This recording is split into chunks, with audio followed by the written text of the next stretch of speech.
We'll do it live. Okay. We'll do it live! Please remain silent while I am speaking. We have a lot to get through. Put that cigarette out. You know that I'm the cream of the crop. Oh my God, he's gonna puke! He's gonna puke! He's fat! You three guys want a war tonight? You got one! To beat a man, you gotta beat the man, and I'm saying, woo, right here!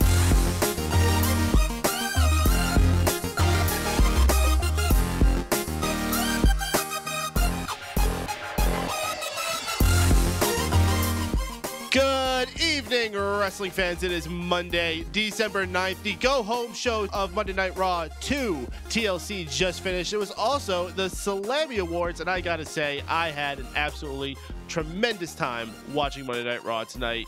I'm Mike Paden, your host tonight for their Monday Night Raw post-show here on Mega Powers Radio. Joining me, Mr. Anthony Mango, Mr. Lead Host of the Smack Talk podcast over on the Smart Out Moment brand. How you doing, Tony? Pretty good after that episode. Yeah, I think we're all feeling good. Well, I guess the man to really see the litmus test of all this is Mr. Bitter, Stephen Wago, lead host of Unanimous Decision MMA over on the Dream Elite brand. Stephen, were you finally convinced that we had a good edition of Raw tonight? Hey, let's ask the asshole if he enjoyed it. Fucking yeah, it was a fucking awesome episode of Raw. I'm glad to have watched it. The last few shows have left me feeling dull. Tonight was fun. Yeah, indeed. I mean, I don't even, usually we start at the beginning, but I think we have to go ahead and talk about our main event segment that we had this evening. But before we jump into that, I want to invite anyone who's listening to join the conversation at any point by dialing in with your cellular phone or even your landline if you still have one of those. Area code 760-512-7247. That's area code 760-512-7247. You could also dial in using the Skype icon on the broadcast page or scrolling down, and you'll find the chat room there, and you'll find cool people like Corey Krause and Awesome Piano Man holding things down, keeping the chat room going. So, guys, let's go ahead and dig into the main event segment that we had. What was the name before? The Ascension ceremony? Yeah, is that the terminology they're using? Because the first thing I thought of was that we were going to see the NXT tag team, and I was just like, oh my God, we've got enough going on in this episode. We really don't need these guys popping out. That'd be hilarious. Is this where like the belts got raised into abeyance? Maybe. Is that where they went? Well, we have Triple H starting at the segment coming out. He invites a bunch of former champions out to the ring, and man, there was just an awesome cast of people that had out there. Some of them were kind of funny to see, like Dolph Ziggler was there, which was kind of funny. Rey Mysterio certainly stuck out as an odd thumb there, but you had Del Rio, you had Mark Henry, you had Big Show, you had Shawn Michaels, you had Bret Hart. It was pretty much a who's who of the last 15, 20 years of champions. He had Del Rio's odd haircut. Yeah, what was that? It was almost like he was going for like the haircut the Miz used to have years ago. I think he's doing what happened with The Undertaker. He went into depression after losing to Sin Cara and started cutting his hair funny. The Undertaker lost to Sin Cara? No, I mean like The Undertaker after he lost to Triple H and started cutting his hair. Imagine Sin Cara versus The Streak. And I thought you were going to say, imagine Del Rio wearing that mask that The Undertaker used to wear when Yokozuna sat on his face. You know what? Stand above Del Rio. I thought it was Mabel that sat on his face. Oh, it might have been Mabel. I don't know. Some fat guy. Maybe it was the Fat Uso. It was Vader or the Fat Uso. All right, so Triple H invites out John Cena and Randy Orton. The cool thing that was going on through this whole bit here is the crowd would not stop chanting for Daniel Bryan. And I guess it's to be expected. You're in the state of Washington, Daniel Bryan's home state. They kept calling it his hometown. It was a bit of ways from his hometown. But this crowd, the whole night, firmly behind Daniel Bryan. And hey, he sucked up to them too by shouting out the Seahawks. He didn't need to, though, man. That was all over him tonight. Indeed. So John Cena and Randy Orton go back and forth with, honestly, I think the best work both of them have probably had this entire year. Both of these guys finally have me invested in truly believing that this is a match of strong importance, because this whole time I've kind of been on the fence. But after what I saw tonight between these two guys, I'm convinced this is one of possibly, I'm not going to say it's going to be the greatest matches of all time, but it could be one of the most important. Yeah, that's definitely a fair assessment. Shit, I'm still trying to digest the whole segment, man. It was hectic. It was, and we didn't even get to the crazy part. Okay, so Triple H asked for them to hand over each of their respective titles, and the funny thing is, they even had this fancy ass golden hook thing to hang the titles on to raise them up in the air. They couldn't just use their regular ring that they have. They had to get this really elaborate thing with the WWE logo on it. Some dude got, like, that was his job specifically to do that. And they're like, you need to make this, like, super important, and we're never going to see it again. Well, I mean, if they don't use that at TLC, I'll be quite upset, actually. That's what I mean. After TLC, we'll never see it again, because what are they going to do that again, you know? Paden's going to write an angry blog about how they didn't use it. Could be the next Bleacher Report article. So why they should have used this. As the titles begin to be raised into abeyance, Randy Orton begins to take a cheap shot at John Cena, and this just triggers this whole insane chain of events. Orton eventually gets pushed back into a corner. He shoves Punk back on his face, which angers Punk to start attacking Randy Orton, which causes Triple H to grab Punk by the hair and just freaking toss him back. Punk takes a nasty spill and, of course, gets that mean look in his eyes, and he begins attacking Triple H, which prompts HBK to super kick Punk, which prompts Daniel Bryan to do his running knee on HBK, which caused Randy Orton to go to attack Daniel Bryan, but miss and knock over Stephanie McMahon, which angers Triple H into going and pedigreeing Randy Orton, and finally it slows down for a second.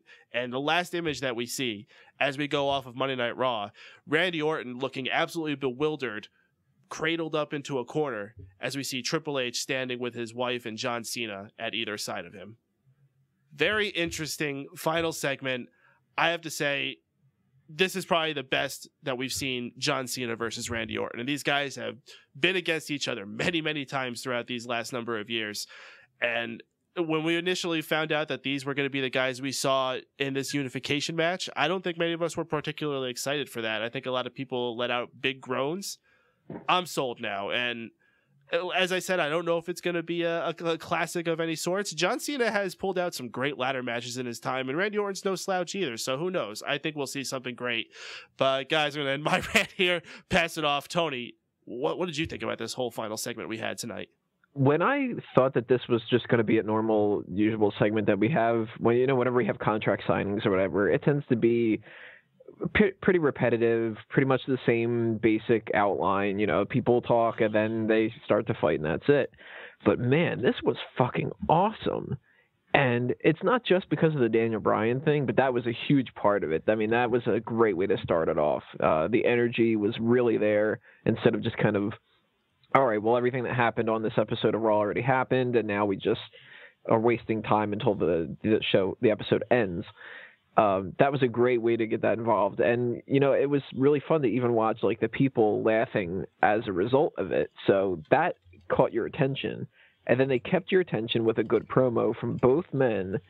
And like to finally to cap it all off, that big outburst of people fighting at the end, that as a writer, that made me so proud of them, because they were able to not only have Cena and Orton fight each other, which of course you need to build that towards the pay-per-view, but you also threw in a reference to what I still think we're going to get at WrestleMania, which is Orton and Punk, but you threw in Punk and Triple H, who have issues. You've got Daniel Bryan getting something back on HBK.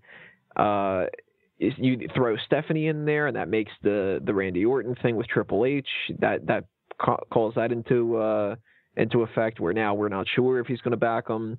They really nailed it on this one, and I think whoever is responsible for that segment, kudos to you, dude.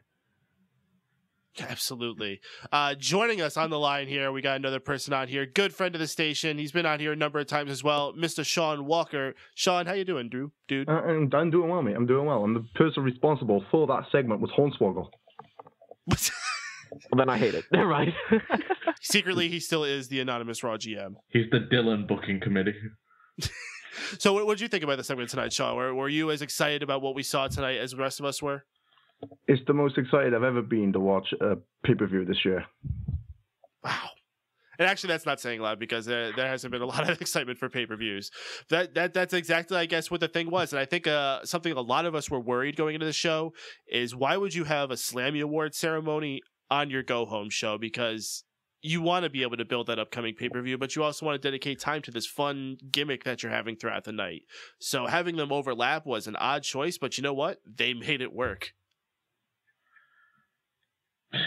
Steven, what did you think about tonight's final segment? Man, it was fucking awesome from the moment Triple H shut his mouth. The whole segment was fantastic. I love the fact that the fans barely let him speak at all, chanting for Daniel Bryan. Cena did the best thing and just introduced Daniel Bryan into the segment. He just ran with it. I don't think that was pre-planned. If it was, even better.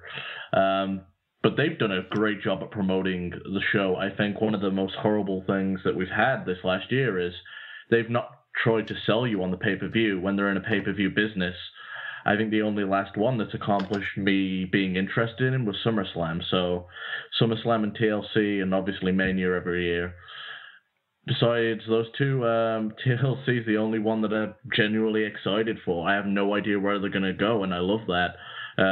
You've got the whole Orton versus Cena dynamic, which, whilst it's being done repetitively, it's somewhat fresh now, and they've added new elements in with their promos, referencing a few like backstage shoot stuff that we know about too. So overall, I'm just really, really happy. We've got the whole teasing of Cena maybe joining the establishment with that last image being standing side by side with Triple H, Stephanie, and Kane. Looking down on Orton. They've just thrown so many different elements into this. You don't know what the big Mania card, what it's all going to build to eventually is going to actually be. And, you know, I think the big thing we saw was that reference with Cena is like, if you ever want a fair rematch, I'm going to give it to you, buddy. Now, I don't know why, but this makes me think that we're not going to be seeing a Cena victory at TLC just because it's going to annoy people that much. Oh, now we're not going to see that Daniel Bryan match. But how are you guys leaning on this? Early predictions. I mean, I guess it's not so early now, but we still got another week for this to bake on us before we get where we have to really think of who we see going. Not that we have to think of who we want to win, but I don't know. Shaun, who are you seeing for this match? Randy Orton. Yeah? Yeah. And why do you pick Randy Orton? Because I have to pick somebody. Okay, Tony. Yeah, I'm going to go with Randy Orton. And I think the main reason is because we're going to get that CM Punk match. You think it's going to be Randy Orton Punk for the title? Yeah, I think we're getting either Randy Orton Punk for the title and John Cena versus Triple H at WrestleMania, or Randy Orton Punk for the title and Daniel Bryan and Triple H at WrestleMania. And if that's the case, I don't know where John Cena comes in, but more than likely I'm saying Punk Orton for the title, Cena Triple H for the kind of like the spot of the company kind of thing or whatever. Not John Cena is going to be the runner of the company or anything like that, you know, on behalf of Vince McMahon. And then Daniel Bryan, I guess, maybe we will get that match between him and HBK that's being rumored. I don't know. Yeah, since you said you don't know what to do to Cena, I'm guessing you're not looking at pairing him with Undertaker. No, that's Brock Lesnar. Okay, you sold in that too. Steven, what do you got picked for this Sunday?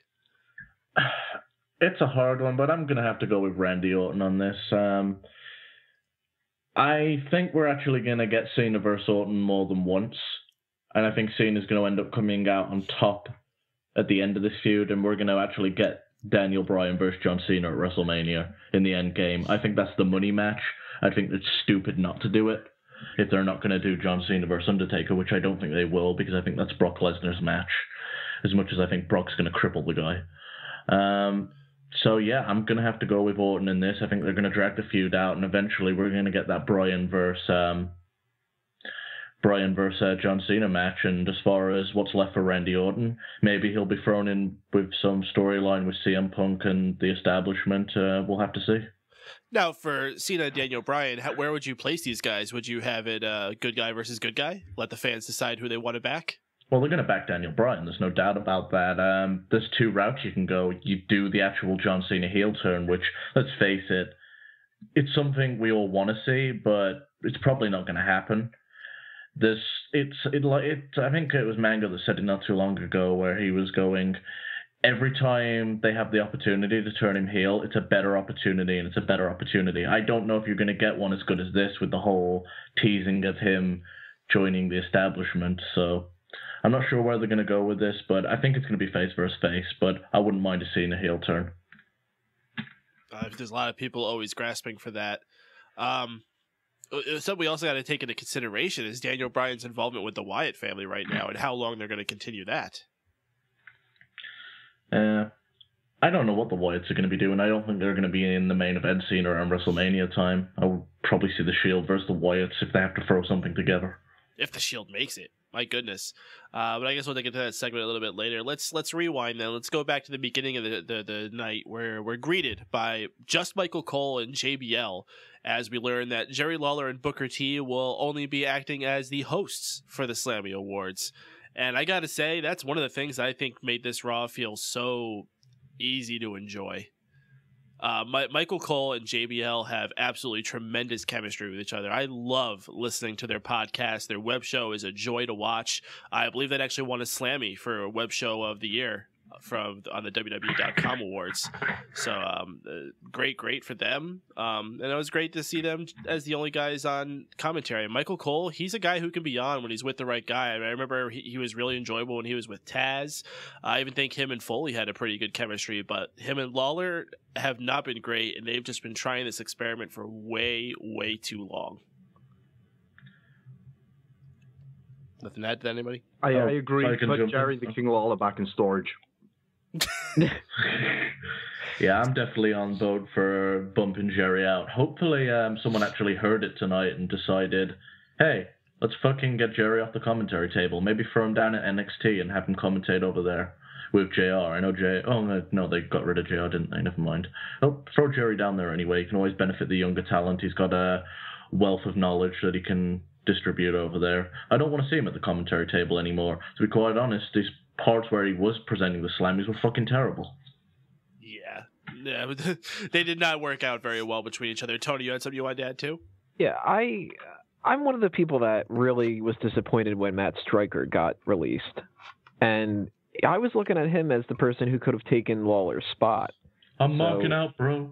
Yeah, I mean, I thought that he was charming on commentary, and even though he kind of went out of his way to throw some extra words out there and was a little bit odd, I thought that was actually kind of like part of his thing. He just like Jerry Lawler with the whole puppies and the stupid little jokes that he throws out there. So, and now that we don't have him anymore, I don't know who really could fill that spot, because as much as I'm a fan of Josh Matthews, he's more of a play-by-play guy, and you don't need two of them. Regal. So, I'm not as big of a Regal fan as most people are on commentary. I don't think he'd work well with Michael Cole at all. No, not at all. And I think that somebody like The Miz, obviously he's a wrestler right now. He's somebody that you can look for as a potential commentator 10 years from now. But I don't know anybody else who could really do it. And I like three-man. Renee Young is fantastic. You know what? That might be actually a really good idea, because I've been thinking for a long time that if they brought a woman on the commentary booth, that might end up being a totally different dynamic. And how about you do JBL Cole and Renee Young? I mean, they're on the Renee they're she on does the the show podcast anyway. too. Yeah, she does the podcast with them as well. It's perfect chemistry. Yeah, there you go. I think we solved this. It's already there. Let's fucking get rid of. Props to Corey Krause. Actually, he's the one who brought up Renee Young. Oh, there you go. Good job, Corey. We got a caller on the line actually, so let's go ahead and bring him in. Caller from 830. You're live on the Mega Powers Radio Raw Post Show. What's your name? Where you calling from? It's Texas Jeff, man. Texas Jeff from Texas. What's shaking, dude? Oh, not much. You kind of caught me off guard. I didn't know I had pressed one already. Oh, I'm sorry, man. I was zoning out. All of a sudden, it's saying something and something. I don't know. Oh, that's cool though. Well, welcome on the show, too. Al, we're fantastic, man. We actually had a lot of fun watching Raw tonight. Did you enjoy the show? Yeah, I only caught about the last half of it, hour and a half or so, but it seemed like a good show. It seemed like a real good show to me. How about that last segment, huh? Yeah, that was really cool, man. It was weird because I was kind of texting. You know how you got something on in the background, but you're not really paying attention. All of a sudden, I look up and I just see all this crazy shit happening. And to get all into it, I put my phone down. I'm like, man, you don't really feel like that with wrestling anymore. You know what I mean? Where you're like, you get into it for a minute. It made me feel like I was 12 years old again or something. You were in trance. Then I remember, no, I'm 24 and too old, but it was cool though. Well, it's great that it can still do that once in a while. I mean, I think we're all there with you. Tonight, they knocked it out of the park with this final segment. And I think Tony explained it the best, is that they developed so many potential storylines in 30 seconds. In 30 seconds, they just kept us guessing so much at where these next few months are going. Man, I'm glad I don't watch SmackDown because it sucked the fucking life out of me following that. I don't watch that shit either, actually. Oh, goodness gracious. So, for what you did see, what did you think about some of the awards that we got this year? Did you get to see, well, I'm sure you would have at least read out some of the people that got Superstar of the Year was Daniel Bryan. Fantastic. Yeah, that was cool. Match of the Year, though, I think is one that a lot of people are not happy about. John Cena versus The Rock. You agree with that, or do you think there's something that should have beat it? Man, let me look on my Skype. My friend was saying a couple matches that should have made it. Let's see. Oh, my friend wanted Brock versus Punk or Bryan versus Cena to at least make the nomination, but. Oh, those are two excellent matches. My nominee for it would be the Cena Punk match that they had in February on Raw, the one a little bit before WrestleMania. I think that was in England, wasn't it? If I recall correctly, I don't know. That was almost a year ago. A fantastic matchup. Let me ask you guys, Tony, what would you say should have been matchup of the year? That's kind of tough one. I've been trying to figure out my own best and worst of the year awards that I usually do for Smart Out Moment, and Match of the Year is one of the ones that I've got about 5 different things that I haven't been able to decide on. Some of them that they've mentioned, I can tell you right now that one of them is not John Cena versus The Rock. I was disappointed in that match. I'm pretty sure you probably don't have Lesnar Triple H on there either. No, I don't have Lesnar Triple H. I do have Lesnar and Punk. But I'd have to go back and rewatch that match to make sure that actually is worthy enough for that. And the other matches that I do have, I'm bringing up the list right now. Dolph Ziggler versus John Cena on Raw, January 7th. Punk versus Cena on Raw, the February 25th match. And one that I think a lot of people are just forgetting about because it's another Raw one. But at the time, it really kicked ass when Daniel Bryan did that gauntlet match on Raw. Oh, yeah, with Antonio Cesaro with those nasty fucking uppercuts. Yeah, that might end up getting it for me. I don't know. That's definitely a potential for TV match of the year. And of course, that's got to contend with that Cena Punk one as well. Mm-hmm. I don't know, man. Now that I think about it, we did have a lot of good wrestling matches this year. And we've been upset a lot with the pay-per-views overall. I think a lot of that has a lot more to do with storytelling purposes than it does necessarily some of the in-ring competition, because they have a lot of really talented guys there, and every once in a while when they just put them out there and let them do their thing for a little bit, we get some true magic. Well, you can't blame us for being pissed off. At the end of the day, you can have fantastic matches always, but if there's no build to it and there's no meaning for them, then what's the fucking point? We've been given shit booking throughout the year, so it kind of clouds our thoughts and our memories on all these matches that actually fucking kicked ass. Well, Jeff, that actually brings me to an excellent question. With this being the go-home show to this Sunday's TLC pay-per-view, has this sold you in wanting to purchase it or at least watch it? I think I might actually get it, man. If my friend's around to watch it with me, at least. Not with me, but he at least on Skype to talk about it with. It's kind of boring always watching. I watch everything by my fucking self, man. And chicks don't like MMA. Chicks don't want to watch wrestling. I'm always by myself, man. It's always too much blood or something stupid, and so I'm always by myself, man, watching all this stuff. So if I can find somebody to watch it with me, then yeah, I will watch it. I've conditioned my wife into watching it. You need to learn. Yeah, I know. Jeff, you always have one chick go who really liked MMA and stuff, and I just, you know how it is when you're young, you fuck things up and you don't care. Maybe I'll give her a call or something. Jeff, you always have friends and us to chat with during the pay-per-views. I believe Tony runs a chat on smarkoutmoment.com that most of us are usually in there talking during the pay-per-views. And I have a chat that I'll add you to where we're talking during Raw show as well. So you'll have people to talk to during the shows. Oh, cool. 'Cause, I'm so I live out in the middle of nowhere, man. It's always a lot more enjoyable. I got this big fucking ranch and my dog, you know what I mean? Mm-hmm. And he just sleeps.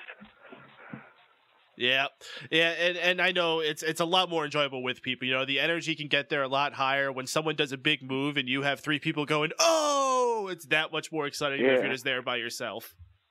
I feel you, last time I had a fucking pay-per-view party was Brock versus Kane, and that wasn't a good night.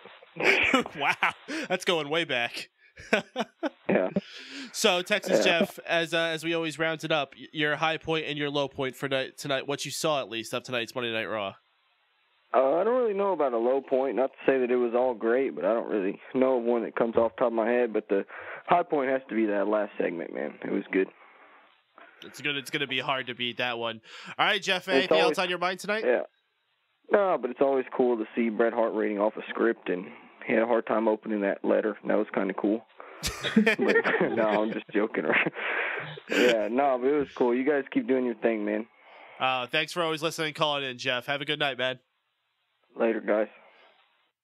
Good friend Texas Jeff calling in. Anyone else listening? If you want to join the conversation, we're always welcoming people on, so please dial in, area code 760-512-7247 to use your phone. You could use Skype by clicking the little Skype icon on the broadcast page or scrolling down into the chat room there. Also, we finally have an official Facebook page. I have to put the link to that in the chat room, make sure we get more people on there. I don't have a fancy schmancy URL for you there, and if I read off what Facebook gives me currently, it's going to be weird because it's a lot of numbers. But yeah, check it out there. Just search for MPR Raw Post Show on Facebook. You'll find the page. Give it a like. We're going to get a lot more updates on there, a lot more posts going on during the Raw show, and yeah, we'll have more conversation going on there. And it's another place to take questions or comments, whatever else you want to throw our way to have as part of the show. So let's return back into what we were talking here. We actually didn't even get into the first segment. We spent all that time talking about Jerry Lawler and how happy we were he wasn't on commentary tonight. Our first match that we had was Daniel Bryan versus Fandango. Fandango had a little bit of a switch up in his look. He dropped that vest and the tiger print cufflinks he had around his arms for this like steamy romance novel pirate shirt purple thing. I think the only thing he was missing was a rose in his mouth. Or did he have that? No, he didn't. Okay. He should, though. I bet he will within the next few weeks after they figure that out. But these guys had, it was a fine match. There was a couple weird spots. There was this really odd kick when Daniel Bryan does those series of yes kicks that Fandango dipped his head a little low, and Michael Cole didn't do a very good job covering it up either. He really brought attention to it and then stumbled to cover himself afterwards. But the match ended up ending Daniel Bryan hitting the running knee, getting the pin. It was a fun, short little match. Afterward, Bray Wyatt appears on the Titantron, says he's growing tired of waiting for Daniel Bryan's answer, and that this story has no happy ending. Really cool little promo from him as well. Talks about, you're not going to be rolling down a hill of daisies at Daddy's house or something like that. I'm not a Bray Wyatt. I'm not even going to attempt to do it his way. But, Steven, how'd you enjoy that? As far as the Fandango versus Daniel Bryan match, it was actually a lot of fun, even though there was about 3 spots during the match, which I think fell on Fandango more than it did Daniel Bryan. Luckily, when you have a hot crowd like he did tonight, it's easily forgivable, and you just kind of glance at it and go, okay. Again, I think he was right in saying Michael Cole brought way too much attention when he fucking should have. He should have just shut up after correcting it the first time. As far as the Bray Wyatt promo goes, it was fun. I have a love-hate relationship with Bray Wyatt. I don't want to see him wrestle, but I love his promos, so I'm interested in seeing how they cap off this feud and if they cap it off at TLC, so I'm interested. Shaun, how you digging Fandango's new purple shirt? I didn't notice. I was too busy staring at Summer Rae's abs, mate. Oh my goodness, man. Summer Rae's midriff is just... I don't think I've ever been so turned on by a girl's midriff. You can grate cheese on those abs, mate. And it's like whatever particular part of her body she chooses to accentuate that week. If she wants her legs to look good that week, she does it. If she wants her butt to look good that week, she does it. This week, she obviously wanted her abs to look good, and god damn if they didn't. They glistened. and just for the Bray Wyatt promo, I don't know where it is about Bray Wyatt. He just bores me. Really? Even his speeches? Yeah, they kind of long-winded and put me to sleep. I can see that. They're very like I don't even want to say poetic, but they're very wordy. Very wordy. I think it's because you're Welsh. Probably. Tony, how'd you feel about it? Well, you bring a good point up about the Summer Rae's abs. Well, that's a good point too, but about the kick. there really wasn't too much to talk about other than Summer Rae's abs and the kick for the most part. I mean, I came in midway through this match. I ended up running a little bit late starting Raw. And from what I did see, that was really the only thing that actually caught my attention. And it was very awkward how Michael Cole's just sort of like, I don't know if he got him all with that kick. Looked like he didn't. Like, great. Thanks, Cole. Like, suspension of disbelief. I'm supposed to believe he actually did kick him. And he's just like, yeah, I'm pretty sure he didn't hit him there. Like, I used to love Jim Ross's way of covering up when someone made a mistake. He would just say it's a modified version of it. Yeah. Or like, I think say Cole, a modified version of a kick. I think Cole said tonight something like, he probably grazed the top of his head or something. And it's like, okay, he's acting like he got nailed with, Big Show's gun, like shot him in the head or something like that. And Cole's just sort of, I mean, it's funny whenever that happens. And it's even funnier when somebody like slips up on the ropes and falls. And then they're like, oh, it looks like he couldn't do the move there. He lost his balance. Right. So, I mean, that's fun about it. But, it is what it is. I thought that having a throwaway match like this on the card, it makes sense. And from what I did see, it was pretty entertaining. So I'm fine with it. Beer Hunter just joining us in the chat room. Fandango was on Raw. Must have flipped to the Bears game and missed it. Must have a Chicago native in the chat there. CM Punk would be proud of you, I'm sure. You missed Summer Rae's abs. Summer Rae's abs were fantastic, though. I doubt any of those cheerleaders had anything on Summer Rae. Yeah, when you put the archive version of this up, you just need the whole way through, just a picture of her abs. Just one of those things where it keeps zooming in like every minute or so. every time I say Summer Rae's abs in a creepy voice, it's just going to zoom in a little bit more. Summer Rae's abs. When it gets to the point where it's zoomed in all the way, you need to cut to somebody like Eric Rowan's face. Or Biggie Langston's big package. No. Well, I was going to say, speaking of Eric Rowan, can we talk about Eric Rowan's wedgie? Oh, Cole isn't here. Why did you have to take it down this route? Let's not ignore the wedgie in the butt, okay? No, okay. Let's save that for later, I guess. We had our first Slammy Award presentation, and what a way to kick it off it was. We are introduced to the New Age Outlaws, who come out in powder blue and orange tuxedos. A little nod to the Dumb and Dumber movie. Fantastic. They looked hilarious. And man, these guys still got it, especially Road Dogg.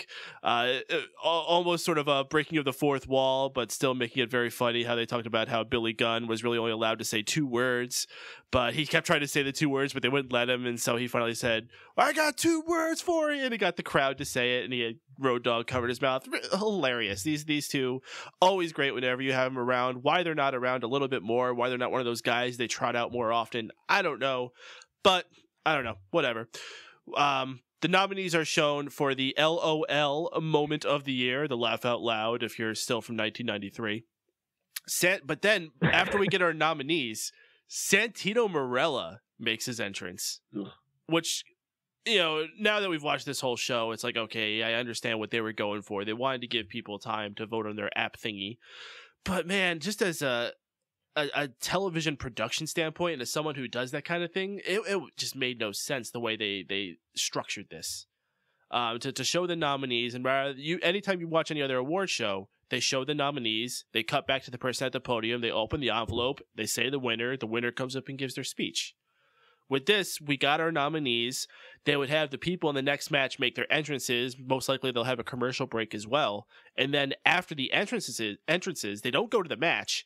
They would then go back to the podium and allow the person to say the winners who won the Slammy.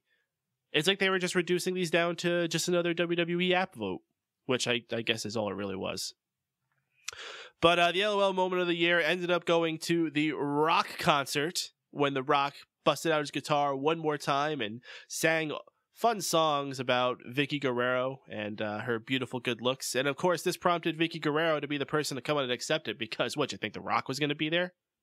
Yeah, she's such a hate magnet, but it actually draws off any potential hate The Rock would have got for not showing up. So it's actually smart on WWE's part. This is true. So, Steven, what did you think about this whole thing, bringing the New Age Outlaws out and their whole thing? I fucking love it when the New Age Outlaw shows up. I wish they'd done more with Sandow and Rhodes back when they had that little run earlier. Yeah, it was really entertaining. Road Dogg still got it. We just need more New Age Outlaws. Raw would be a lot more entertaining. Shit. He should have, you know what? They should have bumped Lawler and Booker T off and just had these two guys do the hosting for the entire Slammys. Would have been a lot better. Yeah, that would have been fun. Shit, Billy Gunn still only says 2 words. But yeah, I was all for it, man. It was fun. What'd you think of The Rock not showing up this evening? Fucking waste one of his appearances. I know you were saying, why not do a 30-second video? And you're not wrong. They should have done it. But again, I think it would have been another heat magnet. Everyone would just be pissed off because he's not there live. So he could have touted. Man, what was the last time we saw them mention tout? They actually did something with the Bella Twins the other day. Did they? Yeah, there was a thing with the Bella Twins and Natalya, and they were congratulating Natalya, and then I think it was like Nikki kind of said like, you know, hey Bray, you're a bitch or something like that. And then it was like, we fight, but we're sisters. And then that was like the whole thing. Like, and then the Scoops websites are like, are they teasing a split up between them? Like, well, I think you'd have to be silly not to notice a potential split between these two. And I mentioned this on previous shows where I'm really seeing a difference between these girls now. And I'm actually surprised they didn't do something similar they did with the Shield, where they would talk over each other while they were accepting their award. They just kind of came out and were all smiles and then went away. But I don't know. I guess you can't do too many splits at the same time. On a note on touting, I think that died after Tensai said something really fucking racist on where he took the piss out of Sakamoto for being a bad Asian driver. Oh, Awesome Piano Man makes a fantastic point. It would have been a great idea to have The Rock there, even if it was just via satellite, to not just accept the award, but also help promote that special edition of Fast and Furious 6 that's coming out, and also give a big shout out to Paul Walker. That'd been nice by him. Yeah, and you know what? The one way they could have avoided him getting booed, he should just start say Daniel Bryan at the beginning and the end of both of his promo. Just have him come in saying yes. Get the crowd started chanting it, and they'll be okay. Tony, how'd you feel about the New Age Outlaws coming out and presenting the LOL moment of the year to Vicky Guerrero? I guess that was great. And that's not just because Dumb and Dumber is one of my favorite comedies of all time, but and that the New Age Outlaws are maybe my favorite tag team of all time. But you combine those two together, you have a fun little segment to start up the show. I agree with you about the point that it felt really awkward that they were like, your nominees are whatever, and here's Santino Marella and a commercial, and then it was like, well, we're not going to get a winner. Like, it's going to be an edition of the Slammy Awards where they just tell you who is nominated and then that's it. But that's just because I'm somebody who, you know, I watch the Oscars every year and everything, so I'm used to this kind of flow of things, and that took me a little bit by surprise. But that was cool, though. I love seeing the New Age Outlaws, and I don't think that there's a better example of one of those, like the legends when they come back and they just, you know, pop up for a little bit here and there. I don't think that there's a better example of somebody that's pulled off every single one of their appearances since they've left and been thoroughly entertaining as much as the New Age Outlaws. Oh, that's a tough one, man, because you look at people like Bret Hart and Mick Foley and Booker T, and they're just a drag sometimes, and they bring them out. Yeah, and then you have the Roddy person who Piper, they bring up the Dusty most. Rhodes. They're like depressing when they come out. The worst of all has to be Mae Young. They don't even bring her anywhere. I think the last time I saw her was they gave her like some Divas belt at some point or something. They did something with old school Raw, and I'm really glad, by the way, that they didn't bring her back for the presenting the Diva of the Year. But these guys are always entertaining, and whether it's having them in a match, which I totally agree they should wrestle more matches, or on commentary or what, they need to bring them back on like a more regular basis. They're awesome. Oh my gosh, imagine a commentary team of those two. Oh no, that would mean Billy Gunn has a headset. Never mind. Hey, yeah, that's on, the like, thing though. Every time he tries to talk, Road Dogg cuts him off. He just Road Dogg the whole time, but you know, he's just there sometimes to say one or two words. That could work out. Shaun, were you happy to see the New Age Outlaws back tonight? Yeah, I thought it was a great fun moment. Like, it was a great way to kick off the Slammys. How about The Rock not being there tonight? Are you a little miffed about that too? Or I can't recall what your feelings on The Rock are. Does anybody care at this point? I thought that's what it might have been. God, the less I see The Rock, the better. No. I mean, I was still miffed when he was the cover of WWE 2K14. Daniel Bryan's on the back. You just flip the cover over. Yeah, I was about to say, Daniel Bryan's on the cover of mine. To be fair, I didn't know you could do that until you posted, so... Oh, really? Yeah, I ended up going, hey, Daniel Bryan's on the back of my 2K14 cover. I'll flip that now. And apparently, like, Europe got a different version of him, and, like, every area's got a different version of the back cover. It's cool. That's the way a lot of video games are. Usually the foreign ones are a lot better than the American ones. It's unfortunate. Yeah. So, as we said, Santino Marella comes out before they present the award winners. So does Damien Sandow, and we didn't even realize we also had Big E Langston on commentary, who was not on his game tonight. In fact, I think my favorite quote I heard from him is, I've been undefeated ever since I won the U.S. title, and after TLC, I'll be undefeated again. What? What? How do you become undefeated again?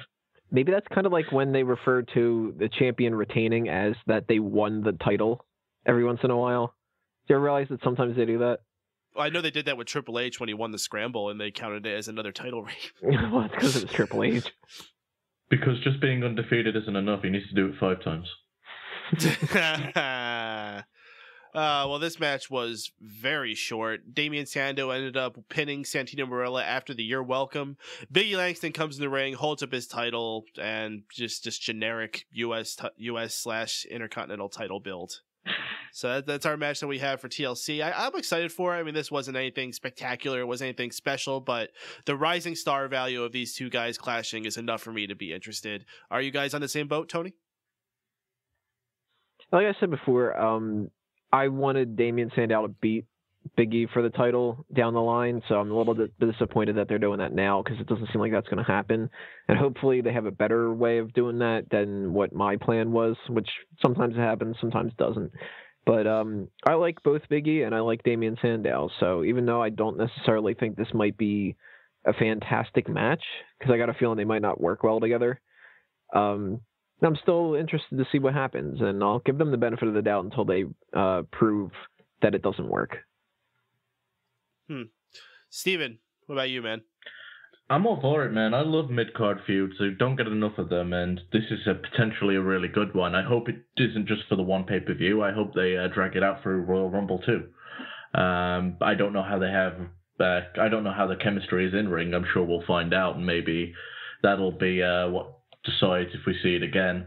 But I wish these guys had more time to like talk a bit of trash and cut a few promos against each other, but it's all good, besides Big E Langston's commentary. Well, this was another one of those time periods where they had very little time between the last pay-per-view and this one. I believe it was only a 3-week span.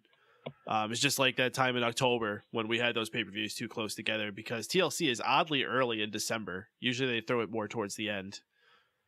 But yeah, that's a product of that. Too many dang pay-per-views. I think one of the key things they need to do is make sure Damien Sandow looks competitive, but obviously put Big E over because he's the true next star out of the two of them. Oh. Shaun, how about you, man? Are you sold that these two guys are huge rising stars? Are you interested in seeing their mid-card title feud, that title match, I should say, that they're going to have at this Sunday's pay-per-view? I'm just glad it's on the kickoff. Because if it was on the kickoff, I'd have been fuming. But yeah, I rate Big E Langston, I rate Sandow, so this is going to be a good mid-card feud. If not, I think it's going to be one of the matches of the night. Indeed. So we're introduced to the next Slammy that we'll be having, which will be presented by The Shield, who all come out wearing these snazzy black tuxedos. Looking sharp, I gotta say. You know, it was really funny. Dean Ambrose and Roman Reigns dressed up this homeless guy in a suit. It was awesome. Yeah, talking about rentals. I wonder where they got that one for him. Leave Seth alone, man. He's awesome. Should have tied back his fucking hair. He looked awful. Yeah, that straightening. He looked like he's had his hair chemically straightened or something. It did not look good on him. Fucking, I don't know what the fuck he did. He went to Layla's person, her hair stylist. So they were really nailing into our head that the Shield knows nothing about double crossing and that they spent this whole year doing it on their terms. Dean Ambrose eventually interrupts Roman Reigns as he's speaking. However, later on, he makes up for it when Roman Reigns interrupts Dean Ambrose to present the award, which I don't even remember who won. Oh, yeah, Shawn Michaels won it. Good for Shawn Michaels, I guess. The fans did not give a fuck about Shaun tonight. No, and I feel like I don't either, which is terrible because he's supposed to be like my favorite wrestler of all time. But right now, I'm so cold on him, and I don't know why. Maybe because I don't know. I don't know. It's like ever since he grew that ugly ass beard and then cut it off, it like took points away from his mystique. He just looked creepy for a while. I think I just don't like people that I can't look into both of their eyes at the same time. I think it's partially because he has to be reserved right now since he's kind of still a heel necessarily. I mean, he doesn't really know where he is. He's got to try to be Triple H. Not Triple H. He's got to try to be Triple H. Yeah, he's got to try to be HBK and still be entertaining and everything. But he can't just be the fun-loving Triple H again. What the hell? HBK that we're used to seeing, because the last time we saw him, he was completely screwing over Daniel Bryan, and later on in the evening we would see him do it again. So it's kind of that weird medium between, do I be the baby face that you're supposed to not really like, or am I the heel that everybody's disappointed in because they love it when I'm a baby face? So I think that's what made it seem awkward. Awesome piano man, Tony Cara. the part of Tony Mango is going to be played by Hunico from now on.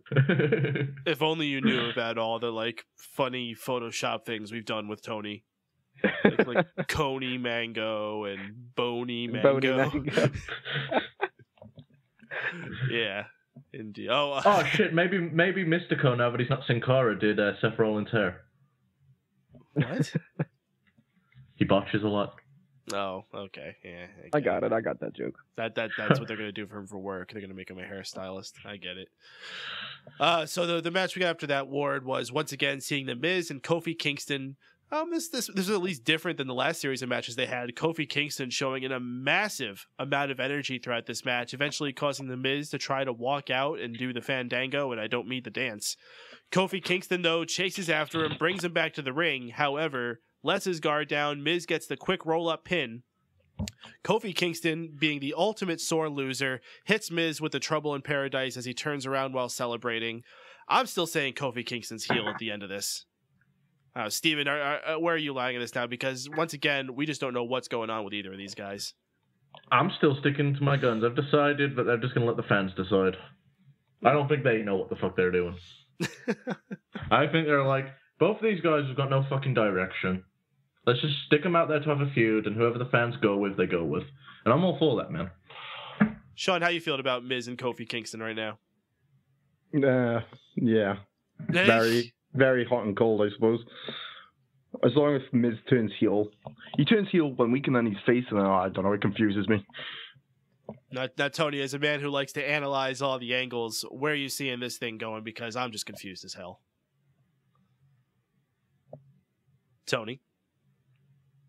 I think Tony left us. Tony Cara.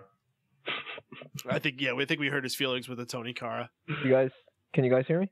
Yeah. All right. What did you ask me? Because I really had a whole big botch here with that.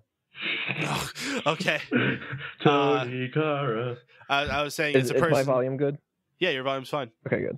I don't know what that happened. That was weird. But anyway, I was asking you, as a guy who likes to analyze all the angles, where do you see this whole Miz and Kofi Kingston thing settling and going? Because right now I'm confused as hell. Yeah, you know what? I'm pretty confused too. I'm a little bit disappointed as well, because I was hoping that we'd continue the whole back and forth with, last week the Miz looked like the heel, and this week the Miz looks like the heel again. And I was hoping that Kofi would look like the heel this time, because even though I'd rather see the Miz as a heel if that's going to give him that bump back up that he needs, I'm much more interested in the idea of Kofi turning heel. And if this all boils down to Kofi stays a boring babyface and the Miz turns heel and Kofi goes nowhere, that's a little disappointing. And if they both turn heel and they get something out of it, good. And if the Miz stays a babyface but he gets that little push that he needs and Kofi turns heel and we get something cool, awesome. I just want both these guys to succeed. So Awesome Piano Man came down with it. There's going to be a hashtag war. It's going to be hashtag Team Boo Miz and hashtag Team Boo Kofi. And then we're going to have to vote in the WWE app on who turns heel. So go ahead. Who are you going to boo, folks? Team Boo Kofi or Team Boo Miz? Go ahead and put that out there. Or Team Boo Earns. Maybe they're just trying to set up for Big E's next opponent with this feud. Oh, could be. I mean, there's not too much of a selection of mid-card as people give a fuck about, so... Well, do people still give a fuck about Kofi? Oh my gosh, has that guy become a shill or what? They might after a feud, though. Yeah. All right, let's move on for this. We get our presenter for Diva of the Year, the returning Eve Torres, and I shouldn't say returning. For one night only, we have the return of Mrs. Eve Torres, still looking absolutely fantastic. Unfortunately, was very short-lived, and she didn't really say a whole lot. She did give us our winner of Diva of the Year, though, and it was the Bella Twins. Fans were not happy about this one. I would say the reaction was very akin to like a John Cena. There were some people cheering, but for the most part, there were a lot of people putting out boos. It was horseshit. Oh, this whole thing is fucking amazing. What? Amazing? Yes, it was the best fucking thing ever. They fucking come out to this horrible, piss-poor reaction. They're trying to do their best to act nice like faces. The fans are ripping all over them, and before they can even finish, production fucking cuts them off. This was like the best train wreck ever, and it was nice and short, so... I loved this. I thought it was one of the fucking high points of the night. It was funny as shit. Shaun, you said you're pretty upset about the winners. Who do you think should have won? AJ, yeah. I think it was pretty standard in it. Now, did you agree with, or do you at least understand why they went with the Bellas? Did you see their whole logic with this? Yeah. Do you think the Bellas could be key players in the future? I mean, eventually when they make them less just reality stars, do you think they could focus a part of the Divas division around these girls if they eventually separated and wanted to feud them with each other and then eventually against other people? Well, the thing is, the reality show isn't shown in this country, so the Bella Twins in this country is very up in the air at the moment. Nobody knows who, where, or why they turn face and shit, so it's very confusing. But if they split up, the one with the smaller breasts is going to do better. Hell yeah, Miss Brie Bella. Team Brie Bella. Mm-hmm. Team Cheer Brie. She can actually wrestle, the other one can't. And she's not fake either. Tony, what about you, man? How do you feel about our Diva of the Year winners? How awkward was that? I mean, that's not a good sign when you get voted by the fans as the Divas of the Year, or the two of you get voted as the solo Diva of the Year, which I think is fucking weird.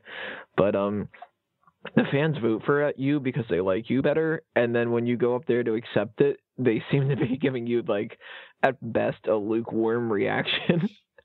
And it clearly affected them because they seemed like they were just like, oh, shit, we were expecting, like, cheers and to be all happy and thanks, guys, it's going to be a great year for the Bellas. And they're just like, oh, thanks. Did we really win? I don't know what's going on here. Fuck. Oh, my God, it's just like the Academy Awards. They're playing the music. I got to get off the stage. What do I do? Like, that was so awkward. It was fucking brilliant. I'm disappointed that AJ didn't win, too. Because, come on. Yeah. AJ's been the top Diva of the Year. None of these other girls should have even been nominated. Eva Marie, Caitlyn, right. Really? We're even nominate these girls? Caitlyn just popped up quite a bit, and she hasn't even been seen that much recently. Eva Marie, she didn't even exist until, like, 4 months ago, something like that. And all she's accomplished is people think that she's a bitch. The Funkadactyls, really? Who's going to be like, what's your favorite thing in WWE right now? Cameron. The only person who would do that is Ariane because she's the one saying her favorite match is Melina versus Alicia Fox. So, I don't know. I mean, I think that this was a clear and obvious AJ Lee win, and at least the Bella Twins won instead of somebody like Caitlyn, but it's still a shame. I actually like Caitlyn. Yeah, I like Caitlyn too. I think she had a very fun feud with AJ, and if I would have preferred AJ over the Bear, I would have preferred Caitlyn over the Bellas or Eva Marie. Caitlyn had possibly the worst women's title run ever, and I will put that on the record. I think Caitlyn's fit. Miserable women's title run. I'll back you up on that. I don't know. There's been some pretty fucking bad ones. There has. I guess I should really search the history before I cement that. But as I've thought this before, especially during it was freaking awful. There was no reason that girl should have been champion. AJ Lee should have won that title a year before she did, and still be holding on to it now. Just my opinion, though. You're not wrong. I mean, there's definitely plenty of other better choices, but I enjoyed Caitlyn. I just like her. I don't know why. So after that match, we got an 8-man tag team matchup with Rey Mysterio, The Big Show, Cody Rhodes, and Goldust going against Real Americans and what I guess they're going to be calling Ryback. God. Okay, guys, we're not buried enough. Let's have a fucking stupid name. Which JBL, thank God, once again, tore the hell apart. Ryback? It's a terrible name. Thank you, JBL. I love he's the best heel commentator. He doesn't even he doesn't give a shit if you're heel or face. He'll just say whatever the fuck's on his mind. Indeed. And I can just picture his face every time he's on one of those rants too, because you know that JBL face he gets when he's on one of those. It's fantastic. This match was just meh. Honestly, I tuned in and out, and it wasn't entertaining me very much. I think Rey Mysterio got the pin in the end of this. Does anyone have anything to say about this at all? This was my toilet break. So I had this catfish sandwich one time. Tony? Pass. No. Okay. So we have Shawn Michaels coming out to present the Superstar of the Year, which I thought was really early to be having that award. But yeah, they went with that. And the winner ended up being Daniel Bryan. And we get this tense moment where they're looking at each other in the face, and Shawn Michaels has a hard time letting go of the Slammy to hand it over.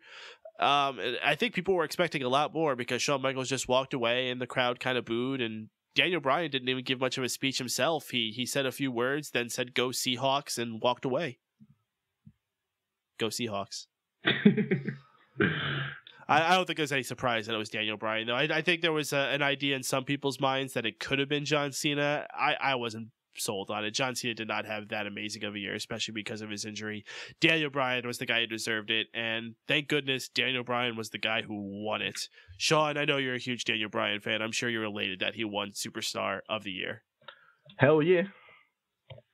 Oh man, I was over the moon. I was going to turn it off if Daniel Bryan didn't win. Because I've had it up to here with all this bullshit about Daniel Bryan. It just pisses me off. Awesome Piano Man, Go Seahawks? Where? I'm surprised there's not a "Let's Go Seahawks. Seahawks sucks."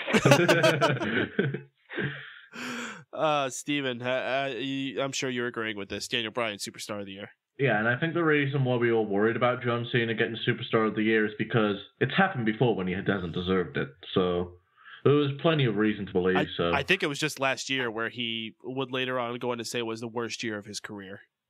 And he won it anyway? Yeah. Yeah, it's that type of shit that makes people worry. I'm glad Daniel Bryan won. He definitely fucking deserved it. He is the most over guy in the company right now, and you can hear it from the fans. Tonight was a perfect example. Every time you go to a live event, it's like I remember going to live events like about 10 years ago. Everyone would be doing the Ric Flair woo battle in the arenas. Now it's all everyone shouting yes, yes, yes. It's fucking awesome. And he is one of the best workers, if not the best in the company right now. Totally deserves it. Tony, you agree with this, correct? 100%. Daniel Bryan is far above and beyond the Superstar of the Year. There's no question whatsoever. And it's stupid that they even added somebody like Big Show to the list. Like, really, who the hell is going to vote for Big Show for Superstar of the Year? Well, you know what? I wouldn't say he's necessarily a person who's going to win it, but I think Big Show had a very good year this year, and I think he displayed a lot more of his acting skills than I think people would have ever given him credit for. Yeah, but that's something where you need to limit who gets nominated. And I think that they had maybe one or two extra people for this. Well, Brock Lesnar did not need to be there. If anyone could have been cut from that list, it could have been Brock Lesnar. He did 3 matches this year. Yeah. Well, both of them, I think, could have been cut. I think this really was only... And, you know, I would even argue CM Punk shouldn't have been on the list. I would agree. CM Punk hasn't done a whole lot this year to excite me. Yeah, I think that this was basically a year of John Cena and Daniel Bryan, and there's no even comparison between John Cena and Daniel Bryan. This has been Daniel Bryan's year, whether it's from Team Hell No to SummerSlam to the fact that he still, despite what they're trying to do, is getting cheered above everybody else. Totally his year. He completely deserved it. You know who should have been in that list? And I'm not saying he should have based on the events that have happened, but should have had the events happen that would have put him in that list? Michael Strahan. Dolph Ziggler. Yeah. Dolph Ziggler, the course he was on, should have had him set to be a Superstar of the Year contender. It should have at least been a courtesy nominee.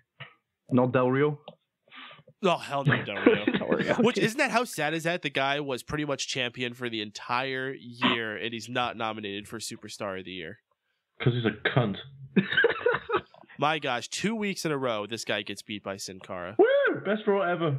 We need to make that 4 weeks in a row. We need to make this a fucking segment every single Raw, and we need to like make it even funnier how he loses every time. Banana peels, fucking midgets running in the ring and distracting him. I don't give a fuck what it is.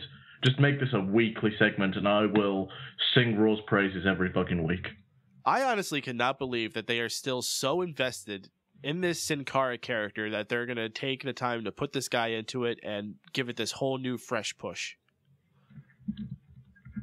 I guess the merchandise sales are really good enough to justify it. It's so Sin Cara penis shirts, man. My God, what if they started doing that with the Big E Langston shirts? No, please no. Please no. Paul would have a fucking fit. A nice touch I think they added to it, although the placement was kind of odd. They had a in memorial for Nelson Mandela. I think that was a very, very classy move on WWE's part. And I got to say, for all the props we're giving him throughout this show, this is just another one to give him. I think they had a lot of hits tonight and not that many misses. Did that catch anybody else off guard too? Because when I saw that it just kind of went to like they were going to start doing that little fade in for like a memorial thing, I was like, oh fuck, what superstar died? And then I'm like, wait, what? Yeah, they don't commonly do it for people outside. I think they did it for Ronald Reagan and maybe Nelson Mandela now, and that might be it. I don't remember them doing it for anybody else. Paul would say it's one of the black guys that don't count. But I'm sitting there expecting it to be like, I don't know. I think the last one that they did was Mad Dog Vachon. Yeah, that was just like 2 weeks ago. And I didn't even hear that he had died. So I was expecting it to be somebody like that, Hillbilly Jim or like, like an older type of guy like that. And then when it was Nelson Mandela, it took me a second to realize like, oh, they're just doing that because it's like to be nice and stuff, not like that. There was that second of me going, how did he wasn't in WWE for anything. Like he never, like Bill Clinton made his appearance at the one WrestleMania and, like different people, celebrities pop up here and there, Muhammad Ali and all that. Oh, they did do one for Steve Jobs. Oh, which that's another one that was weird. They did do one for Steve Jobs. I remember that. I totally missed that too. Yeah, that's weird. He's the guy who invented a platform to put the WWE app on. Of course they got to put Steve Jobs on there. You know what? Fuck you, Steve Jobs. Aww. Classy move on WWE's part, though. Even though it was confusing to me at first, it's a good thing that they do that. Indeed. So we have the primetime players coming out. They're going to be presenting the award for Chant of the Year. This is an interesting thing. I wasn't completely offended by the primetime players' time up there. They talked about, well, why wasn't our chant up there? Yeah, we have a chant and millions of dollars. Got the fans involved. Fucking primetime players, shut the fuck up. For such guys with normally really entertaining, they were fucking abysmal tonight, and they're like there was almost my low point of the night. That's how bad they were.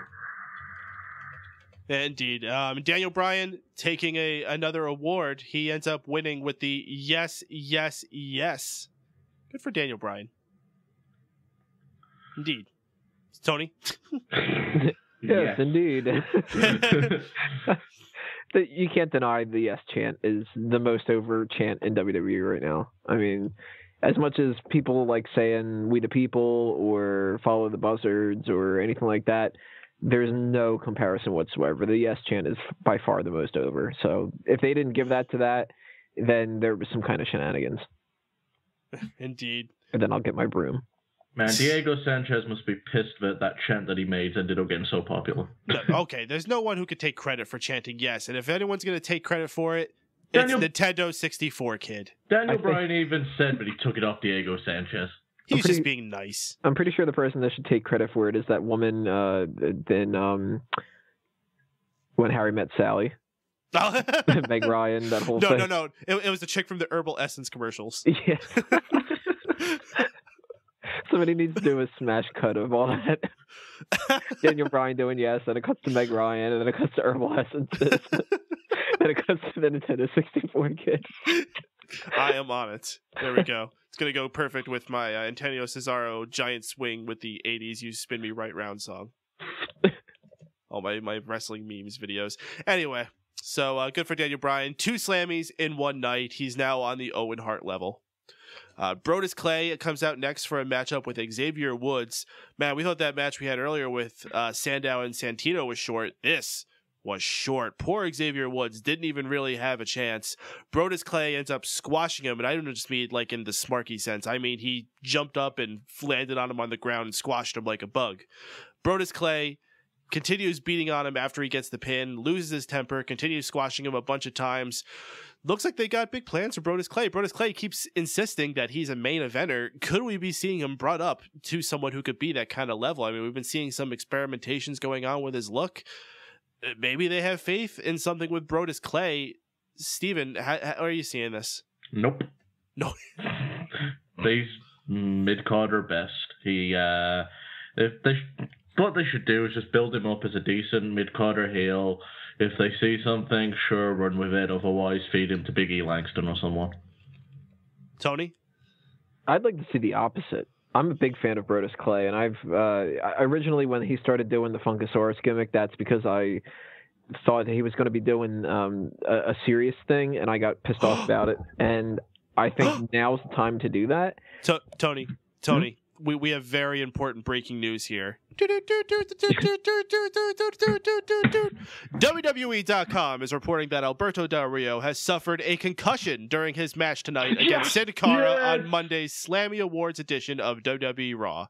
Their statement reads, after speaking with Del Rio following his match, it was determined that he suffered the injury as a result of a top rope sunset flip powerbomb. Following some initial testing, Dr. Aman diagnosed Del Rio with a concussion and will be reevaluating him tomorrow, as well as administrating an impact test to determine the timetable for how long he will be out. Well, that's 2 good news in a row. I mean, Brodus Clay might get a serious push, and Del Rio might not. That's awesome. Oh man, I don't want to wish harm on the guy, but I'm hoping it's a significant enough concussion where he's fucked off for like a significant amount of time. So at the very least until the night after WrestleMania. Yeah, that'd be fucking amazing. How long's Christian been out nursing a concussion? I fucking hope it's longer than that. Like 6 years? I don't know. Yeah. Can we go 8? On the Brodus Clay thing, though, I think that this is a good opportunity that if they're not going to do that Damien Sandow's Intercontinental Champion thing that I had hoped for before, I'd like to see Brodus Clay be the one that takes it off of Big E down the line. And he needs, obviously, to fully turn heel. He needs to break away from the Funkadactyls and Tensai, because there's no way that he can be the Funkasaurus as a heel. And if they're going to do that, and they want to make him a serious mid-card to upper mid-card type of heel, I'm all for it. I like Brodus Clay a lot. And he seems like he's not only a good enough performer to pull it off, he really seems like he's a nice enough guy. And I always like it when the nice guys get a little bit extra. So, not Big E Langston, Brodus Clay, you give him U.S. title, Intercontinental title a couple months from now when he's already solidified a heel turn. Thumbs up in my book. Yeah, that's great. So how about Del Rio is not going to be on TV for a while? This is great, guys. No, legit though. It's funny that we're crossing Brodus Clay and Alberto Del Rio here, because the initial point we saw Brodus Clay come in was as the muscle for Alberto Del Rio. He was just there for like, it was a while, wasn't it? Wasn't he with him for like almost a year? Just as a random guy as muscle for him? Yeah, he came over from NXT season 2, was it? Or 3? I don't know. I think it was 2, and then he stuck with him all the way through WrestleMania. Yeah, he did the whole thing. Christian was in Edge's corner, and Brodus was in Del Rio's corner. Yeah, that's what he was doing for a while. And I always thought he works better as a bodyguard, especially considering he used to be Snoop Dogg's. So, I mean, the guy's just mean looking. And now that they got rid of those stupid spikes, they have him slicked back. And just don't put him in that outfit they had him wearing last week. That was a mistake. What the fuck was that? I don't. It was an abomination. That's what it was. Maybe that was their attempt to use that one last time when he still wasn't a heel. Like he got it done. They were like, "Well, we need to get some kind of use out of it, so put it on this week, and then we'll never see it again." Shaun, are you excited for a potential re-exposure of Brodus Clay? Not really. No, you're not. I'm not a big fan. I'm not a big fan. I reckon it's going to go the opposite way, though. I think it's going to push Xavier Woods. Oh, I hope so, man. I like Xavier Woods, and it's a shame he didn't get a little bit more time to shine today. But you know what? He got a lot of love the past couple weeks. Eventually, you got to go down a peg too. It's the way it works. Of course, you want him to get pushed. He's on your team. Well, that too. Good pick. So the next award we get is the Insult of the Year. I don't even remember who presented it. Who presented the Insult of the Year? The Miz. The Miz. That's correct. He ended up presenting it to who I was surprised, Stephanie McMahon. I wouldn't see Stephanie McMahon getting this one. I thought it was going to be possibly Zeb Coulter, but more likely, who did I think it was going to be? AJ. That's what I thought it was going to be. AJ's pipe bombette. Tony, what did you think it was going to be? Did you think this was a proper winner for this? I don't know. I'm a little bit indifferent about it. I didn't think that Stephanie's was the right choice. I think that AJ definitely was. But at the same time, this was kind of one of those awards that I didn't really care too much about. I mean, I can let this one slide. It's different than if they would have given something like how I said earlier about Big Show being Superstar of the Year. If that would happen, that would have been a huge disappointment. This one, meh. It is what it is. I mean, it should have gone to AJ. It didn't. I won't lose any sleep over it. Poor AJ getting stubbed on 2 awards now that I'm looking at it more retrospectively. Yeah. That's what happens. You're a real hard worker and you don't get any credit for it. No, you know what it was? Remember last year's Slammy Awards where it was Kiss of the Year and every single nomination was AJ? Yeah. That should get fucked over this year. So how come Kiss of the Year wasn't a nomination this year? Like an award? How come these awards aren't consistent? How come in 1996 they had Best Buns, but they don't have Best Buns this year? Because AJ definitely would have won that, except for maybe Summer Rae. From this year we had What a Maneuver Award of the Year. And we used to have Stick a Fork in Him, He's Done award for the best finisher. Really? Yeah, that was from like 1994 or something. Oh, okay, yeah, that's totally gorillism. Yeah. Yeah. So whatever. Shaun, do you like Stephanie McMahon slapping a Big Show? Did that make you go the? Yeah, I don't even know where I'm going with this. Yeah, a big fan of Stephanie McMahon. She is the bee's knees in everything she does. Am I the only one that noticed how orange she looked when they showed that segment? Yeah, she looked like an Oompa Loompa, didn't she? She's been hanging around Triple H and Randy Orton too long. She has to follow them into the booths. It's like this aura that they just cast out, and it starts like when you get like the sun ends up baking things and changing the color. You stand around them too long, you start getting orange. Well, she wasn't as orange as fucking Spud was on TNA, but she was pretty fucking orange. Yeah, too bad nobody noticed. But shit, it was one of those awards that I wasn't too bothered by. So, I mean, it wasn't the best speech, but it wasn't horrible. I mean, these are all made-up awards anyway. Yeah. Do you think these people actually get these trophies and get to bring them home and put them on their mantles? No, they probably take them back so they can reuse them for the next slide. Do you think they just have one? Like, they just keep bringing out the same one every time? I think they probably have like 5. And that's about it. But you notice they all just say Slammy on them. Yeah. So that's why they clearly don't give them anything. Huh. And I think actually, I don't know for sure, I might be talking out of my ass and remembering something wrong, but I think even for the most of the award ceremonies, you have to pay to get yours. What? I think it's something weird, like you have to put down like a deposit or something for them to actually like get it made up and give it to you or something. Something really weird. I don't know. You might not be wrong on that, because if you actually, when you win a championship in WWE, you can actually pay to have a brand new title. And you have to pay for that. Comes out of your paycheck. Mm-hmm. Interesting. Like when Jeff Hardy won the Intercontinental title, it was ridiculously fucking shiny the next week. It's because he wanted a new title. And I guess you could also choose like your strap and everything for that. Probably. So when the Warrior got the title, it's like, I want it to be yellow.